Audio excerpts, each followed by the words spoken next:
So hello everyone, today we are going to record AITS 16। 15 paper हमारे हो चुके हैं अगर हम ऑल इंडिया टेस्ट सीरीज के हिसाब से चल रहे हैं। आज हम 16 नंबर के पेपर को रिकॉर्ड करने जा रहे हैं, मतलब we are going to see the solution of this problem.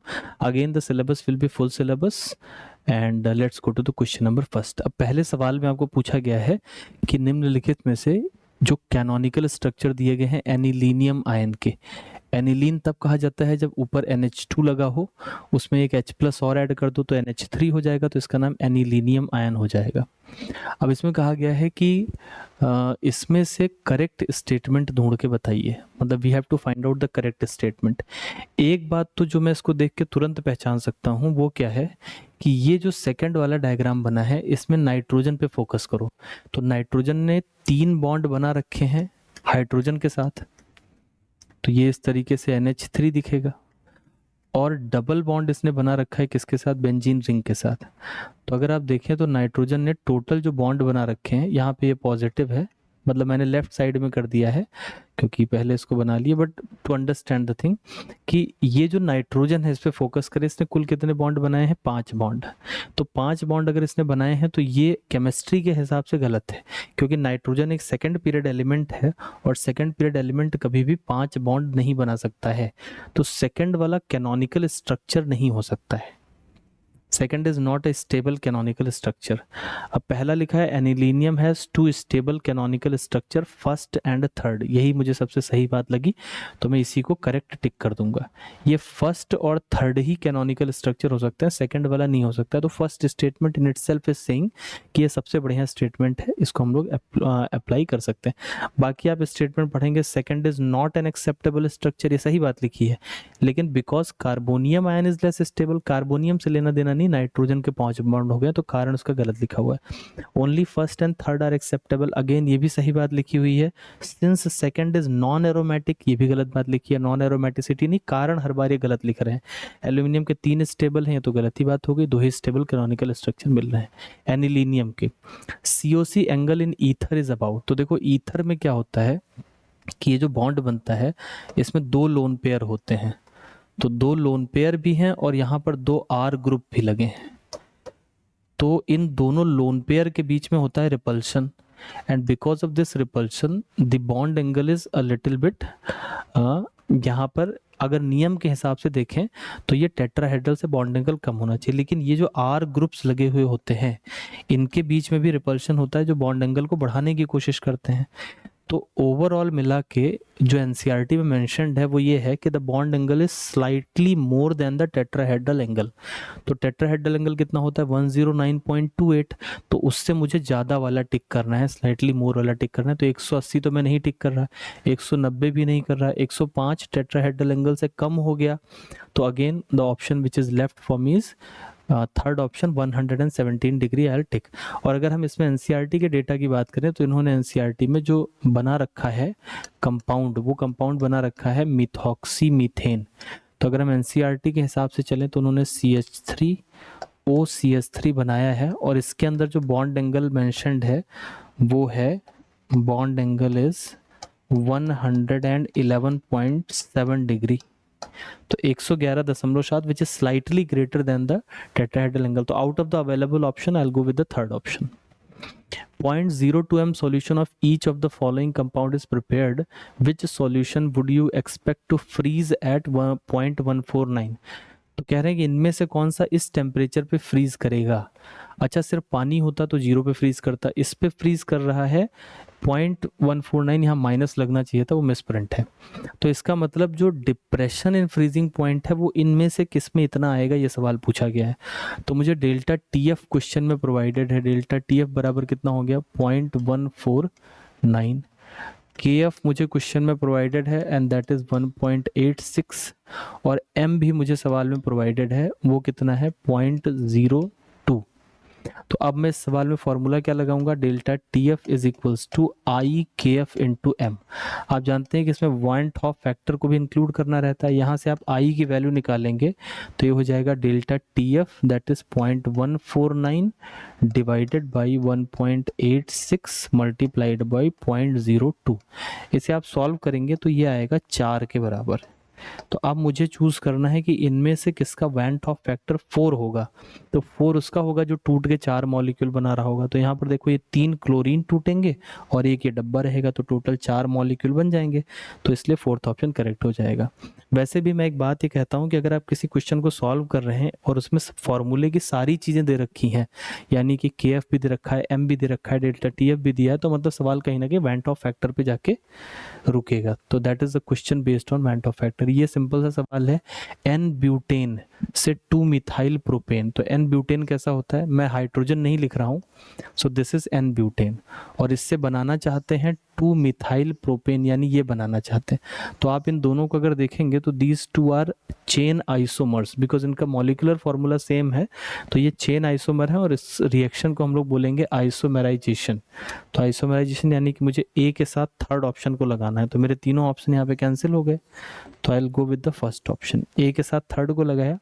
B आप देखो, CH4 के साथ Cl2 CH3 Cl, ये आपको पता है कि ये हेलोजिनेशन हो रहा है जो कि फ्री रेडिकल मैकेनिज्म को फॉलो करता है एल्केन के अंदर।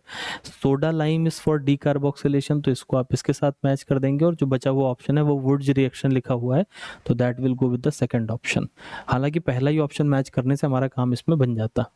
इसका नाम लिखना है, नाम लिखने का सबसे पहला स्टेप होता है आप प्रिंसिपल फंक्शनल ग्रुप को डिसाइड करें। तो यहाँ पर एक फंक्शनल ग्रुप है ये और एक फंक्शनल ग्रुप है ये, तो इसमें से मुझे पता है इसकी प्रायोरिटी ज़्यादा है, तो मैं 1 नंबर इधर दूंगा, 2 इधर, 3 4 और 5 और ये 6। अब नाम इसका क्या हो जाएगा, 2 नंबर पे लगा हुआ है मिथाइल, तो 2 पे मिथाइल मुझे सिर्फ एक ही ऑप्शन में दिख रहा है, तो मेरे तीनों ऑप्शन चले गए। तो I will go with the third option 2 methyl. 6 number पे ऑक्सो लगा हुआ है, छठे कार्बन पे यहाँ डबल बॉन्ड O है, that is called oxo. 6 carbon है इसलिए नाम हेक्स है। 3 नंबर पे ईन लगा हुआ है and it is an amide, तो इसका नाम हो जाएगा हेक्स 3 इनामाइड, यानी third will be the correct option. Which of the following does not show octahedral geometry. SF6 के अंदर ऑक्टाहेड्रल ज्योमेट्री है, IF5 के अंदर भी ऑक्टाहेड्रल ज्योमेट्री है, क्योंकि आप देखें यहाँ 5 बॉन्ड पेयर है, 1 लोन पेयर है। अगर मैं इसका चित्र बनाऊं तो मुझे 5 बॉन्ड पेयर दिख जाएंगे और एक मुझे यहाँ लोन पेयर भी दिखेगा, और आपको पता है बॉन्ड पेयर लोन पेयर दोनों गिने जाते हैं। यहाँ 6 बॉन्ड सीधे सीधे दिख रहे हैं, यहाँ भी 6 बॉन्ड सीधे सीधे दिख रहे हैं। बचा मेरे पास SF4। SF4 बहुत ही पॉपुलर है, C-सॉ इसका शेप होता है, और SF4 के अंदर sp3d हाइब्रिडाइजेशन यानी कि ट्राइगोनल बाई पिरामिडल ज्योमेट्री को ये फॉलो करता है। तो यहाँ पर देखो टोटल 5 गिनती आएगी, 4 बॉन्ड पेयर है, 1 लोन पेयर है। The shape of this compound is seesaw and the geometry which it follows it trigonal bipyramidal, and it's a very popular example of NCERT. So I'll go with this again. If they are asking about hybridization, then we'll be telling कि sp3d hybridization होगा, तो ये octahedral geometry को नहीं follow करता है। Which of the following compound has highest molar conductivity? Molar conductivity कब ज़्यादा होगी, नंबर ऑफ पार्टिकल ज़्यादा होंगे, जितने ज़्यादा नंबर ऑफ पार्टिकल होंगे उतनी ही ज़्यादा मोलर कंडक्टिविटी होगी, क्योंकि कंडक्टिविटी के लिए पार्टिकल ही जिम्मेदार होते हैं। Diammine dichloro platinum, ये तो एक ही डिब्बे में आ जाएगा। आपको पता है प्लैटिनम सेकंड के साथ आप 2 एमीन लगाओगे NH3 होल ट्वाइस और 2 Cl2 लगाओगे, तो ये हो जाएगा diammine dichloro platinum second, cisplatin भी बोलते हैं। Tetraammine dichloro cobalt third chloride, तो अगेन टेट्रा एमीन लगाने हैं डाई क्लोरो, तो ये तो पूरा भर गया। अब टेट्रा एमीन और डाई क्लोरो लगाने के बाद कोबाल्ट थर्ड लगाएंगे तो बाहर तो सिर्फ एक ही क्लोरीन आ पाएगा, तो इसमें भी 2 पार्टिकल बनेंगे। इसको देखो पोटेशियम हेक्सासाइनोफेरेट, इसको हमको पता है फेरेट थर्ड बनाना है, तो K4FeCN6 FeCN6 हेक्सासाइनो और फेरेट सेकंड बना रहे हैं, तो फेरेट सेकंड बनाएंगे तो यहाँ 2 और 4 मिला के, अब इसमें देखो नंबर ऑफ पार्टिकल कितने आ रहे हैं, ये जब टूटेगा तो 5 पार्टिकल्स बनेंगे, तो यहाँ पर नंबर ऑफ पार्टिकल सबसे ज्यादा है, और जब नंबर ऑफ पार्टिकल सबसे ज्यादा होंगे तो ऑब्वियसली इसके अंदर क्या होगा, there will be maximum conductivity we will be seeing in this. Which of the following species is the strongest base? तो strongest base कौन होता है, अगर कोई एक strong acid है, strong acid, तो इसका जो conjugate base होगा,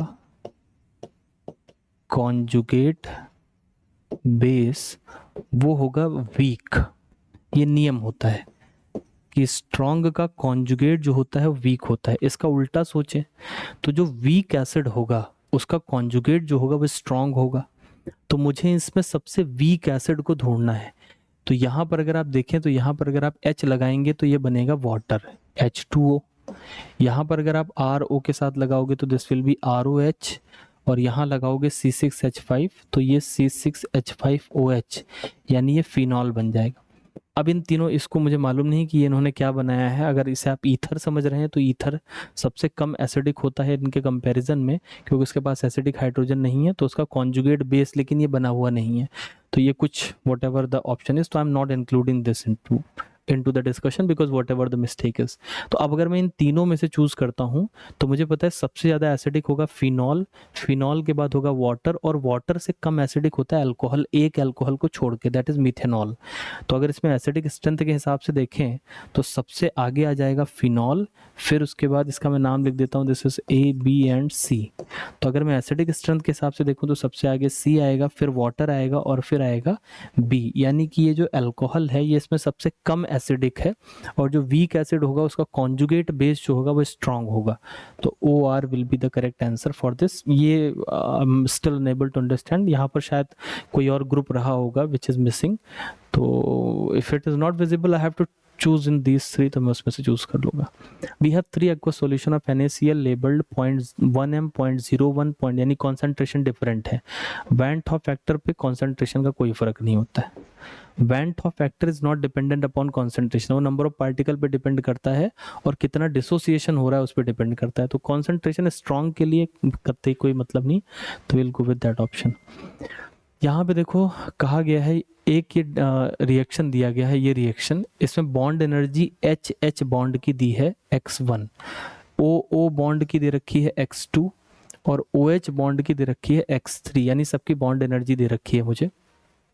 latent heat of vaporization of water liquid into gas, obviously vaporization होगा तो लिक्विड होगा।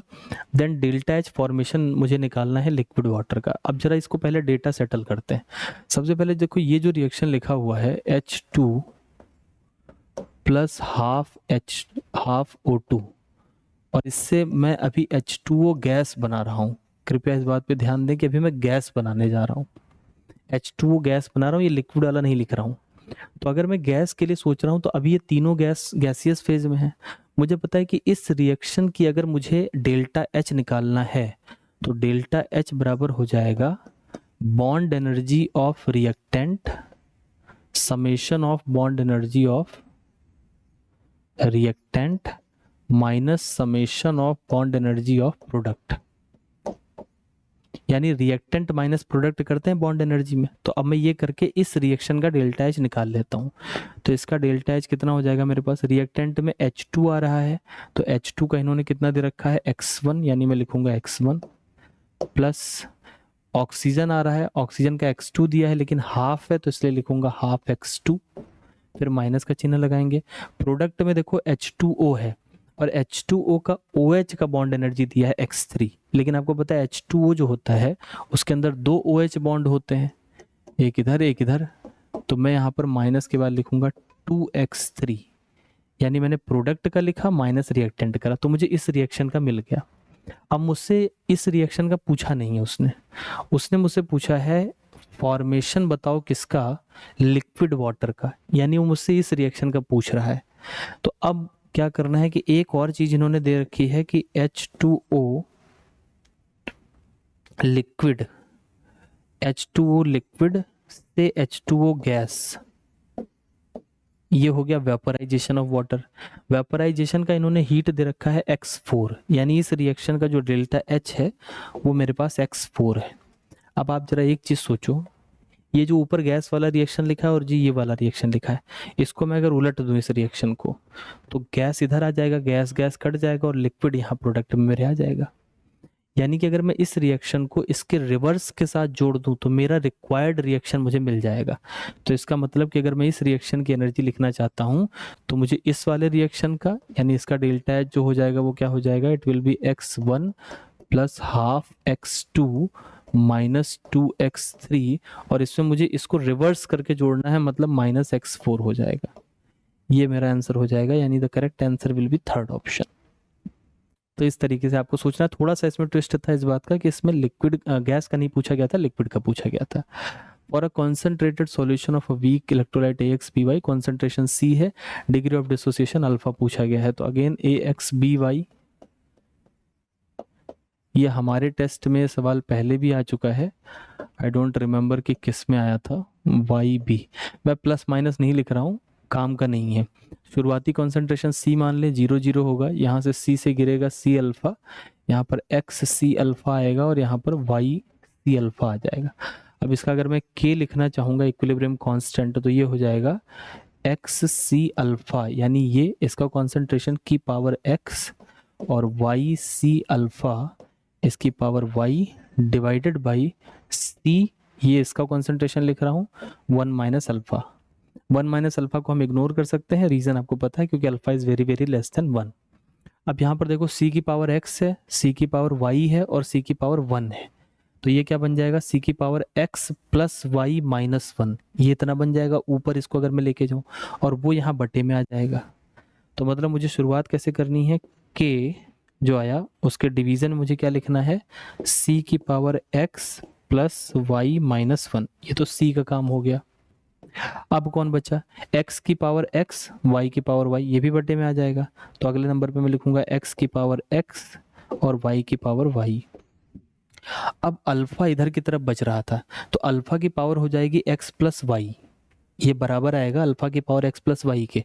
और आपको पता है पावर उधर जाती है तो क्या होता है, ओवरऑल पे 1 अपॉन करके पावर लगा दी जाती है, तो ये ओवरऑल करके यहाँ पे पावर लग जाएगी 1 अपॉन X प्लस Y बराबर अल्फा। तो वैसे तो पहली चीज जो मैंने करी थी उसी से आप जान जाते हैं, X प्लस Y माइनस 1 करने से ही पता चल जाएगा कि हमें ऑप्शन कौन सा टिक करना है, थर्ड वाला।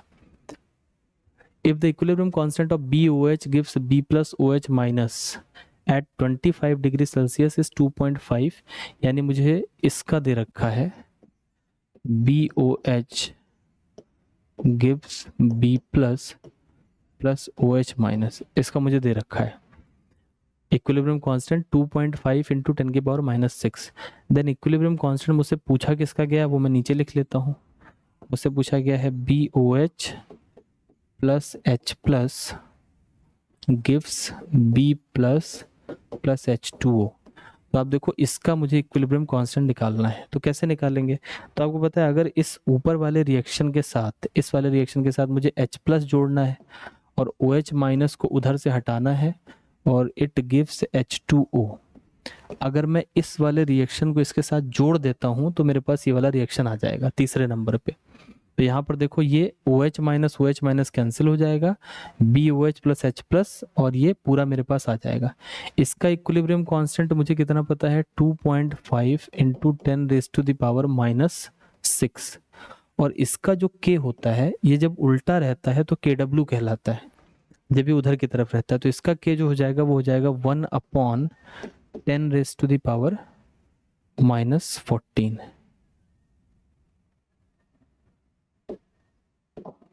ये हो जाएगा, तो it will be 10 raise to the power 14 again. तो ये मुझे K मिल गया इसका।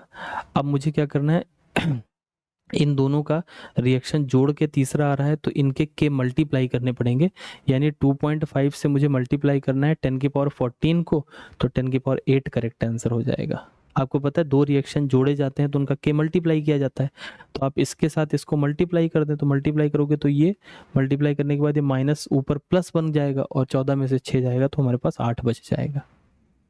The product obtained when PCC, ये PCC पता है कि अगर PCC रिएजेंट हो तो ये 1 डिग्री OH यानी अल्कोहल को कन्वर्ट कर देता है किसमें, एल्डिहाइड में, और अगर 2 डिग्री अल्कोहल है यानी OH है तो ये बदल देता है इसको किसमें, कीटोन के अंदर।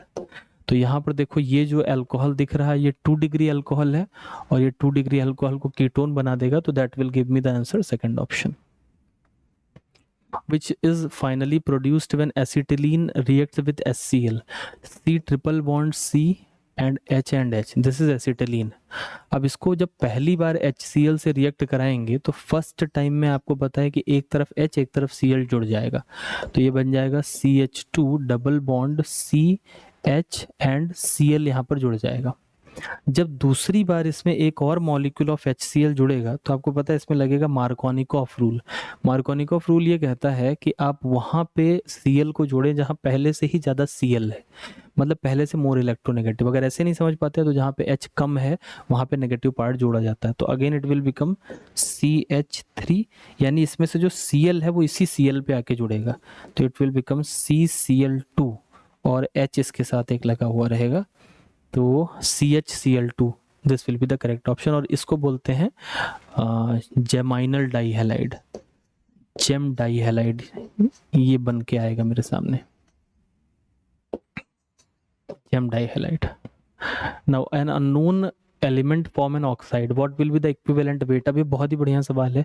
एक अननोन एलिमेंट है, वो एक ऑक्साइड बना रहा है, मुझे कुछ नहीं पता, तो मुझे ये पता है कि जितने इक्विवेलेंट ऑफ अननोन होंगे उतने ही इक्विवेलेंट होंगे किसके, ऑक्सीजन के। ये बात तो मैं पक्का कह सकता हूं कि जब दो लोग रिएक्ट करते हैं तो उनके इक्विवेलेंट्स जो होते हैं वो बराबर होते हैं। Okay, so equivalents are always equal, ये फिक्स बात है। तो यहाँ पर मैं 100 ग्राम एलिमेंट लेता हूँ, 20% ऑक्सीजन बाय वेट है, तो यहाँ लिख देते हैं इन 100 ग्राम ऑक्साइड। अगर मैंने 100 ग्राम ऑक्साइड लिया तो मुझे क्या मिलेगा, इट विल बी हैविंग 80 ग्राम, वो एलिमेंट होगा अननोन एलिमेंट, और इसके अंदर 20 ग्राम कौन प्रेजेंट होगा, 20 ग्राम विल बी ऑक्सीजन। तो यहाँ पे मैं अननोन का इक्विवेलेंट लिखता हूँ, इक्विवेलेंट का फॉर्मूला होता है वेट अपॉन इक्विवेलेंट वेट, और इधर भी फॉर्मूला हो जाएगा वेट अपॉन इक्विवेलेंट वेट। तो वेट इसका कितना है 80 ग्राम, इक्विवेलेंट वेट को E मान लेते हैं, यहाँ पर इसका वेट 20 ग्राम है, और ऑक्सीजन का इक्विवेलेंट वेट हमें पता है 8 होता है। तो एक कानून है, इसको सॉल्व करोगे तो यहाँ से 20 4 आ जाएगा ये, और 8 गुणे 4, तो इक्विवेलेंट वेट विल बी 32। तो whenever you see this kind of question, आपके मन में ये आना चाहिए कि अगर दो लोग मिलकर कुछ भी बना रहे हैं या रिएक्ट कर रहे हैं तो उनके इक्विवेलेंट्स जो होते हैं वो हमेशा बराबर होते हैं। This you can follow. Ligand जिसको पाई एसिड लिगेंड बोलते हैं, again CO is the pi acid ligand. Reason क्या है आपको पता है, CO के अंदर ये इस तरीके का बॉन्डिंग होता है, जब ये मेटल लिगेंड के साथ अपना इलेक्ट्रॉन डोनेट करता है तो डोनेट करने के बाद जो मेटल के d ऑर्बिटल के इलेक्ट्रॉन होते हैं उससे ये दोबारा से ले लेता है अपनी एंटी बॉन्डिंग मॉलिक्यूलर ऑर्बिटल में। तो इसका नाम पाई इसलिए रखा गया क्योंकि ये जो दूसरा वाला ले रहा है वो पाई से ले रहा है, पहला सिग्मा बॉन्ड दूसरा पाई बॉन्ड, ये पाई बॉन्ड से लेगा। एसिड इसलिए लिया गया क्योंकि इलेक्ट्रॉन पेयर एक्सेप्टर को एसिड कहते हैं, तो ये एक्सेप्टर है, तो this is called pi acid. और इसको लिगेंड क्यों बोलते हैं, बिकॉज इसने डोनेट किया था। तो नाम के तीनों में 3 चरित्र छिपे हैं, पाई बॉन्ड से एसिडिक बिहेवियर शो करने वाला ligand, तो that will be pi acid ligand. Which of the following compound is anti aromatic? Anti aromatic आपको पता है नंबर ऑफ इलेक्ट्रॉन जो है पाई इलेक्ट्रॉन पेयर वो ऑड होते हैं तो एरोमेटिक, और इवन होते हैं तो एंटी एरोमेटिक। तो यहाँ पे देखो 1 2 और इसको भी गिना जाएगा क्योंकि ये भी साथ ही में नाच रहा है, तो 3 हो गए तो मतलब एरोमेटिक है। यहाँ 3 है एरोमेटिक, यहाँ 1 2 3 2 5 मतलब एरोमेटिक, ये 4 है, ये इवन नंबर है, तो ये क्या हो जाएगा, एंटी एरोमेटिक हो जाएगा। यानी कि आप पाई बॉन्ड चाहे गिन लें या फिर number of pi electron pair, अगर वो ऑड आता है तो दैट इज एरोमेटिक, अगर इवन आता है तो वो एंटी एरोमेटिक। अच्छा, याद ना रह जाए तो बेंजीन इज एरोमेटिक, इतना तो याद रहता है। तो बेंजीन में 3 है पाई बॉन्ड या फिर पाई इलेक्ट्रॉन पेयर, तो दैट इज एरोमेटिक, इसका मतलब ऑड वाले एरोमेटिक है। तो सबसे पहले स्टेटमेंट ये देखते हैं, the ionization energy of the noble gas are highest in their respective periods. ये सही बात लिखी है, क्योंकि नोबल गैस का क्यों हाईएस्ट होता है, because they have stable electronic configuration, और दोनों इस बात को एक्सप्लेन भी कर रहा है। आपको पता है नोबल गैस का इलेक्ट्रॉनिक कॉन्फ़िगरेशन जो है वो खुद में ही नोबल होता है, कंप्लीट ऑक्टेट होती है। अगर एक को छोड़ दिया जाए तो उसके बाद डुप्लेट है, तो बाकी इनका जो स्टेबल कॉन्फ़िगरेशन है उससे इलेक्ट्रॉन निकालना बहुत मुश्किल है, इसलिए इनकी आयोनाइजेशन एनर्जी तुलनात्मक रूप से बहुत ज़्यादा होती है। ऐसा सवाल मैंने आपको पहले भी बताया था कि कैसे करते हैं, जहाँ आपको बहुत बड़ा गैप मिले। यहाँ देखो 400 का गैप है, यहाँ 8 3 1100 का लगभग है, यहाँ 400 का गैप है, यहाँ 1500 का गैप आ रहा है, तो यहाँ बहुत बड़ा गैप है। तो आप देखो 4th से 5th में बहुत लार्ज गैप है, तो जब भी ये हो तो आप इसको नोट कर लें कि भाई 4th से 5th में जब हम लोग जा रहे हैं तो there is a large gap. Large gap, generally 400-300 का गैप चल रहा था, ऑल ऑफ सडन 1500 का गैप आ गया।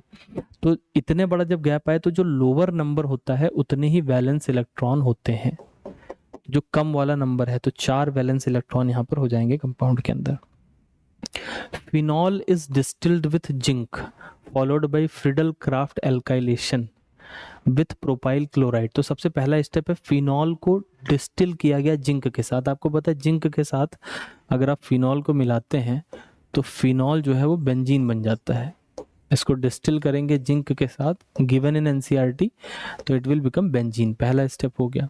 अब इसका फ्रिडल क्राफ्ट एल्काइलेशन कर रहे हैं किसके साथ, प्रोपाइल क्लोराइड, और साथ में लिया है क्या, AlCl3। तो ये है AlCl3 और प्रोपाइल क्लोराइड का मतलब CH3 CH2 CH2 and Cl। आपको पता है ये जो AlCl3 है ये एक लुईस एसिड है, तो ये क्या करेगा, एक Cl को लेके चला जाएगा और यहाँ पे ये पॉजिटिव चार्ज डेवलप करेगा जो कि स्टेबल होने के लिए बीच में आ जाएगा। अब ये जो कंपाउंड है पॉजिटिव चार्ज के साथ, it will become an electrophile और ये आके यहाँ पर अटैक करेगा बेंजीन के ऊपर। तो जब ये बेंजीन के साथ आप इसका एल्काइलेशन कराएंगे, दिस इज बेंजीन, और यहाँ पर हमने लिया है AlCl3 and then after CH3 CH2 CH2 Cl, तो ये प्रोपाइल बेंजीन नहीं बनाएगा बल्कि क्या बनाएगा, आइसोप्रोपाइल बेंजीन। ये इस तरीके का कंपाउंड बनाएगा, आइसोप्रोपाइल बेंजीन, क्यूमीन भी जिसको बोलते हैं। तो आइसोप्रोपाइल बेंजीन बना लिया। फिर जो रिएक्शन, ये हो गया हमारा compound B, this is B। अब ये कह रहे हैं कि B को ऑक्सीडाइज किया गया in the presence of air to form the compound C। तो हम जानते हैं इसको ऑक्सीडाइज करना O2 की प्रेजेंस में एनसीईआरटी में लिखा हुआ रिएक्शन है, उससे ये क्यूमीन पेरोक्साइड बनता है। तो this will be the correct answer. आगे आपको पता है इसमें ये एसीटोन अलग हो जाएगा और ये फिनॉल बन जाएगा। तो this is a preparation of phenol जो कि एनसीईआरटी में दी गई है, तो वहां से इसको उठाया गया। तो third will be the correct option. NH4OH बनाना है तो ऐसा लो जिसके अंदर आप देखो, यहाँ से आपको क्या मिल जाएगा, NH4 मिल जाएगा और यहाँ से मिल जाएगा OH। तो दो लोग जुड़े, मेरा काम बन गया, मुझे NH4OH चाहिए था, लेकिन एक्स्ट्रा कौन आ गया, Cl और Na, जिसको मैंने यहाँ माइनस कर दिया। तो मेरा करेक्ट आंसर हो जाएगा सेकंड ऑप्शन। जो चाहिए उसे जोड़ो और जो एक्स्ट्रा है उसे हटा दो, तो मेरा NH4OH बच जाएगा। अगेन देख लें, NH4 और OH दो चीजें मुझे मिल गई। फर्जी में क्या आया, Cl और Na, उसको मैंने वहां पर माइनस कर दिया। तो that will be the correct answer. The equilibrium position पे क्या होता है, डेल्टा H बराबर T डेल्टा S होता है। It should be delta T delta S। आपको पता है delta G is equals to delta H minus T delta S। तो जब इक्विलिब्रियम आता है, at equilibrium delta G is equals to 0। एक और बात यहीं पर लिख देता हूं कि delta G not is not equal to 0, delta G is 0 at equilibrium. अब अगर इसको 0 रख दोगे तो delta H will be equal to T delta S। और इसके बहुत सारे सवाल और न्यूमेरिकल आपको थर्मोडायनेमिक्स चैप्टर में पूछे भी जाते हैं कि कब किस टेम्परेचर पे इक्विलिब्रियम आएगा। Distinction between primary secondary and tertiary Lucas से कर सकते हैं। और इसमें ZnCl2 लेते हैं, एनहाइड्रस ZnCl2 लेते हैं HCl के साथ, टर्बिडिटी देखते हैं। 3 डिग्री में तुरंत आ जाती है, 2 डिग्री में थोड़ा देर में, 1 डिग्री में रूम टेम्परेचर पे नहीं आती है। हिंसबर्ग रिएजेंट भी मैंने आपको in the previous test solution मैंने आपको पूरा डिटेल में बताया था कि हिंसबर्ग रिएजेंट के अंदर सल्फोनिल क्लोराइड लिया जाता है, तो सल्फोनामाइड बनाता है और उसके बाद 1 डिग्री जो है वो ऐसा सल्फोनामाइड बनाता है जो आगे और NaOH के साथ रिएक्ट कर जाएगा, सॉल्युबल होगा। लेकिन 2 डिग्री जो होता है वो रिएक्ट तो करता है, बट सल्फोनामाइड ऐसा नहीं होता है जो NaOH के साथ रिएक्ट करे, 3 डिग्री करता ही नहीं। तो again this can also distinguish between 1 degree 2 degree and 3 degree alcohol and both are given in NCERT. तो ये बिल्कुल एनसीईआरटी बेस्ड क्वेश्चन है, बोथ 1 एंड 2 इसका सही जवाब हो जाएगा। 4 से 1 में आ रहे हैं हाइड्रोजन में, तो पूछा गया है कि कितना फ्रीक्वेंसी एमिट होगा। तो हम जानते हैं कि 1/λ is equals to RZ square 1/N1 square minus 1/N2 square. यहाँ पर R लिखते हैं, Z1 का स्क्वायर लिख देते हैं, ये हो जाएगा 1/1 का स्क्वायर माइनस 1/4 का स्क्वायर। ये 1/λ के बराबर हो गया। लेकिन हमसे लैम्डा नहीं पूछा गया है, हमसे क्या पूछा गया है, फ्रीक्वेंसी। तो फ्रीक्वेंसी कैसे निकाली जाती है, फ्रीक्वेंसी का फॉर्मूला होता है C is equals to nu lambda. तो यहाँ से न्यू बराबर क्या आ जाएगा, C/λ। और 1/λ मुझे यहाँ पर मिल गया, तो मतलब ये जो आया है इसको अगर मैं c से गुणा कर दूं तो फ्रीक्वेंसी हो जाएगा। तो frequency will be equal to c/λ, it will be equal to r लगभग 10�7 होता है, इनटू अगर यहाँ पर मल्टीप्लाई करोगे तो कितना आएगा, c मतलब 3 × 10⁸, और ये जो है ये हो जाएगा 15/16। तो इसको सॉल्व करेंगे तो ये लगभग मेरे पास आ जाएगा कितना, ये 8 और 7 15 हो जाएगा, 15/16 मतलब अप्रॉक्सीमेटली इट विल बी 3.08 × 10⁻15। अब एक और बात है, आर एग्जैक्टली नहीं लिखा है, उसके आगे 1.017 भी होता है, तो वो अगर आप लिखना चाहें तो that will come to the accurate answer. But formula आप इससे करके और अंदाजा आप इससे लगा सकते हैं कि कौन सा सवाल आएगा। CH3 whole twice NH is less basic than this, ये 2 डिग्री एमीन है, this is 2 degree amine and this is 3 degree amine.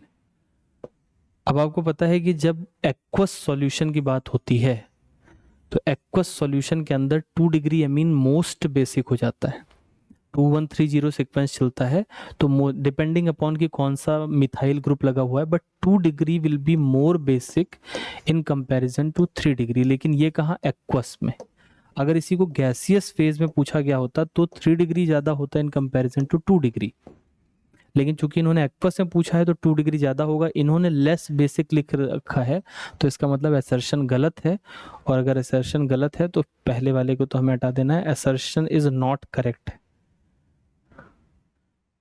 ऐसा रीजन पढ़ लेते हैं, hyperconjugation in CH3 whole twice NH is more than that CH3। तो hyperconjugate दोनों ही गड़बड़ हैं, तो both assertion and reason, both A and R are correct but R is not, assertion is correct but reason is not, assertion is not correct, तो अपने पास एक ही option बचा है फोर्थ वाला, assertion is not correct but reason is correct, तो ये सही हो जाएगा। Which of the following statement are correct regarding redox property?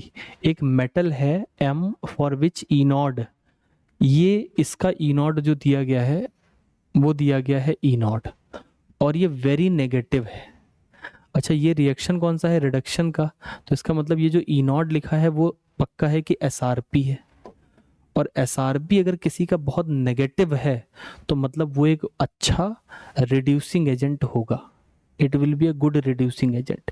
Metals जितने होते हैं जैसे लिथियम, पोटेशियम, सोडियम, इन सबका SRP नेगेटिव होता है, हाईली नेगेटिव होता है, तो इसका हाईली नेगेटिव होने का मतलब it is a very good reducing agent, तो ये पहला स्टेटमेंट सही लिखा हुआ है, फर्स्ट इज करेक्ट।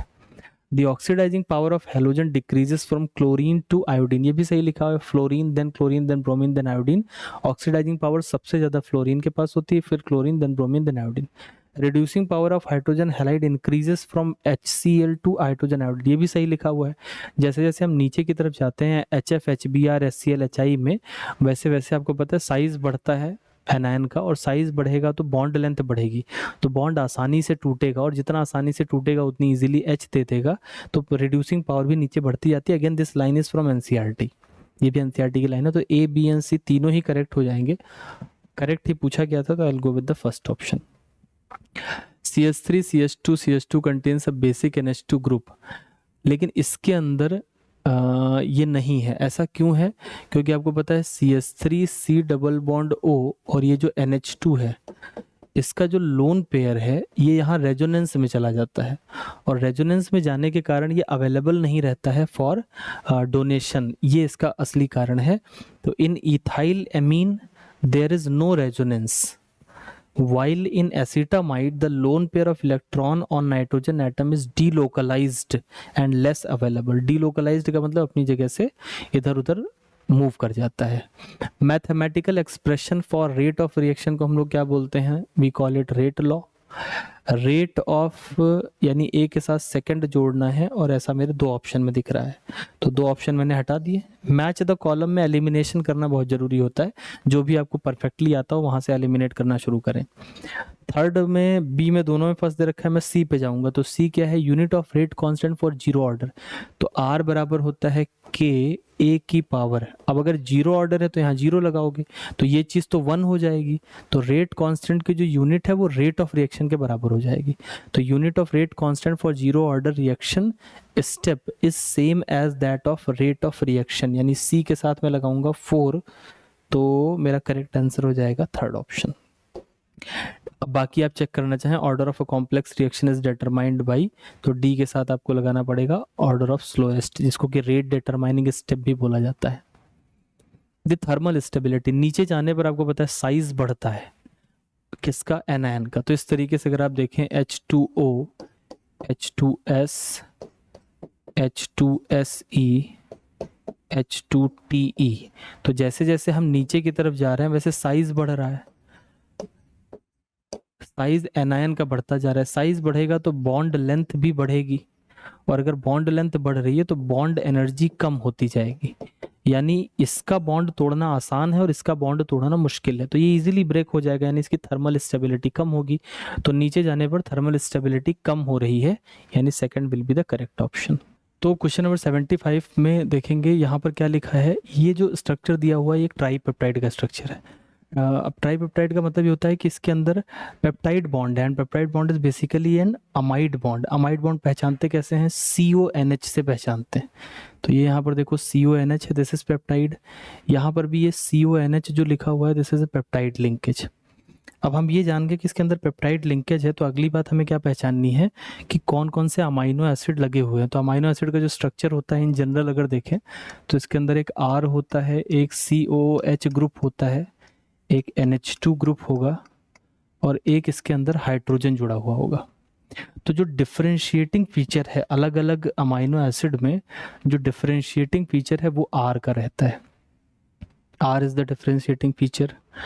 नाउ ये दोनों तो इन्वॉल्व हो जाते हैं बॉन्ड फॉर्मेशन में। यहाँ देखो तो इसके जो बगल में एक कार्बन है, इस कार्बन में एक H नीचे लगा है, एक H ऊपर लगा हुआ है। एक H जो होगा वो तो ये वाला H है, यानी कि यहाँ पर R की जगह पर भी H लगा हुआ है, और R की जगह H तब लगता है जब सिंपलेस्ट अमाइनो एसिड हो, यानी ग्लाइसिन हो। यानी हमारे आंसर में glycine is the mandatory thing. तो ये वाला जो है ये तो ग्लाइसिन हो गया, दिस इज ग्लाइसिन।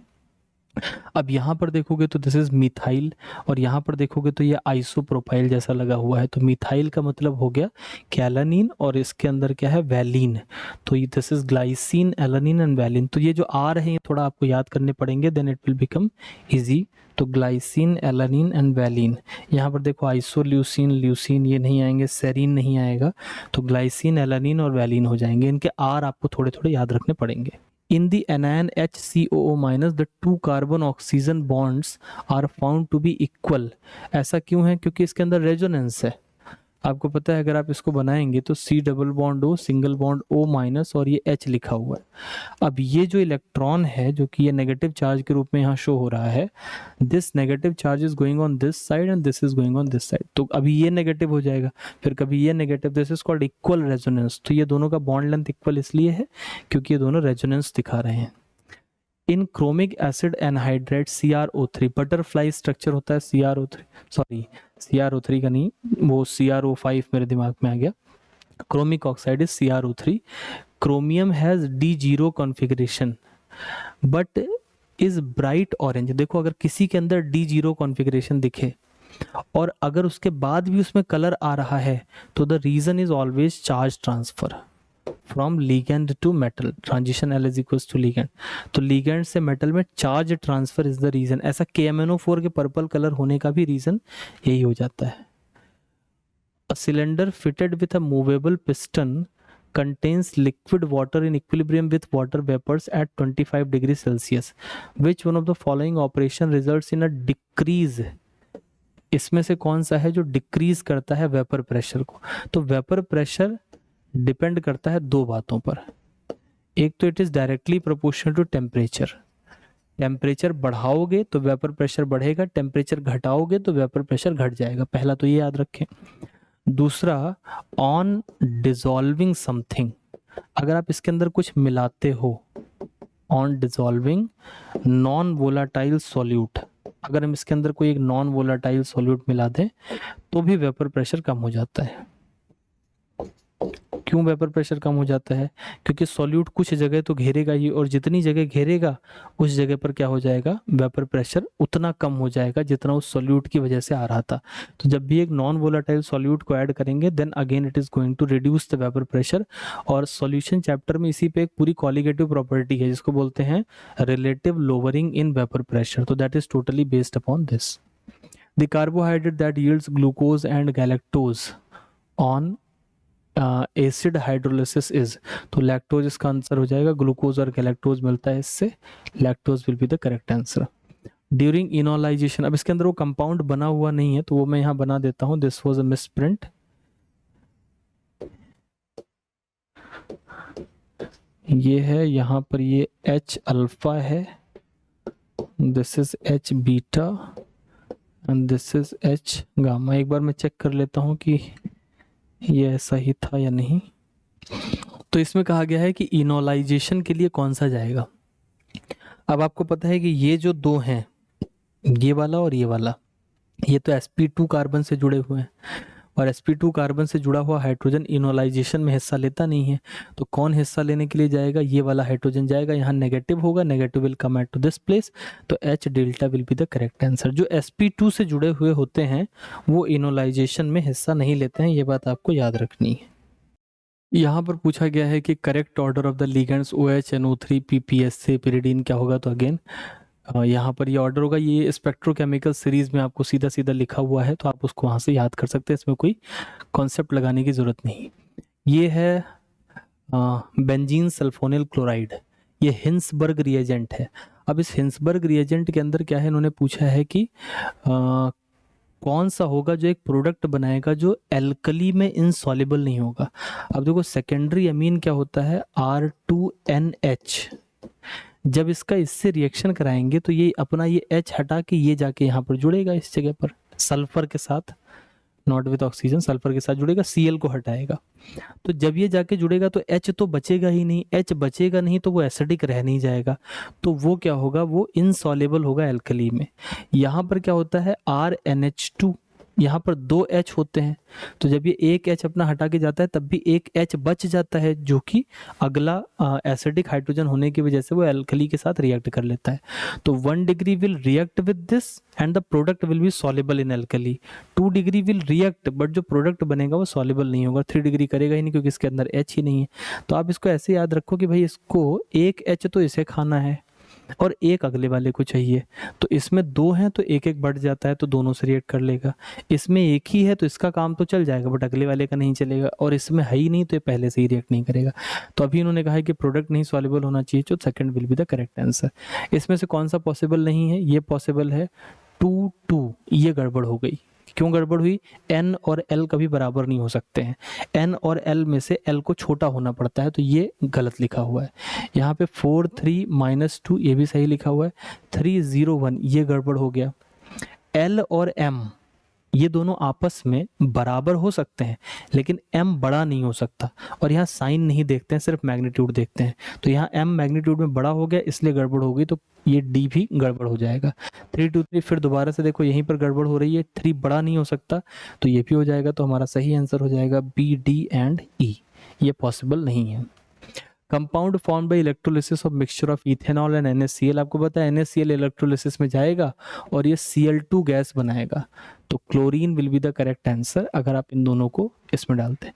इनमें से कौन सा बेंजल्डिहाइड नहीं बनाएगा, तो ये आपको पता है AlCl3 will take Cl and इसके बाद CO के साथ H मिलेगा तो that will go and form a benzaldehyde, इसको गैटरमैन कोच या कुछ ऐसा बोलते हैं। ये आपको पता है एटार्ड रिएक्शन लिखा है NCERT में, CrO2 Cl2, ये ऑक्सीडाइज कर देगा और CHO ही बनाएगा। ये रोजेनमंड रिडक्शन इसको बोलते हैं, it is again going to form, इससे भी जो बनेगा वो एल्डिहाइड ही बनेगा, लेकिन ये ZnHg एंड HCl ये तो यहाँ पर ये पूरा गायब करके यहाँ CH3 बना देगा, यानी ये एनिलीन बना दे, सॉरी टॉलुइन बना देगा। Which one has the highest paramagnetism? NiCO4 CuNH3 whole 6, तो यहाँ पर देखो CuNH3 whole 4 ये 3D9 कॉन्फ़िगरेशन है, और 3D9 का मतलब इसके अंदर एक अनपेयर्ड इलेक्ट्रॉन है। यहाँ पर देखो NiNH3 ये 3D8 है, ये स्ट्रॉन्ग फील्ड लिगेंड तो है लेकिन ये पेयरिंग नहीं कराएगा क्योंकि पेयरिंग कराने से एक ही डब्बा खाली होगा और एक डब्बे से इसका कोई काम होना नहीं है, तो इसमें 3D8 कॉन्फ़िगरेशन है, और 3D8 का मतलब होता है कि अनपेयर्ड इलेक्ट्रॉन 2 प्रेजेंट है। यहाँ कोबाल्ट प्रेजेंट है +3 में। कोबाल्ट क्या होता है 4s2 3d7 +3 में, तो मतलब 3d6 है। और चूंकि ये स्ट्रॉन्ग फील्ड लिगेंड है, यहाँ पेयरिंग करा देगा तो इसमें it is 3d6 strong field ligand, so n will be equal to 0। और यहाँ पर आपको पता है n बराबर 0 होगा, क्योंकि CO यहाँ पर इसका ऑक्सीडेशन नंबर 0 है, तो that's why n will be equal to 0, क्योंकि CO जाके अरेंज करेगा तो दो 4s के इलेक्ट्रॉन है वो भी 3d के अंदर चले आएंगे। तो यहाँ पर सबसे ज़्यादा अनपेयर्ड इलेक्ट्रॉन किसके अंदर दिख रहे हैं, थर्ड के अंदर, तो मैक्सिमम पैरामैग्नेटिज्म भी उसी के अंदर प्रेजेंट होगा। The change in entropy for the fusion of 1 mole, entropy निकालनी है तो मतलब डेल्टा एस निकालना है। Delta S will be equal to delta H divided by temperature. Delta H दिया है 6 kilojoule, again I am saying kilojoule का ध्यान रखना है, तो इसको हम 6000 कर देंगे, टेम्परेचर 273 हो जाएगा, तो ये मेरे पास आ जाएगा 21.97 अप्रोक्सीमेटली 21.97।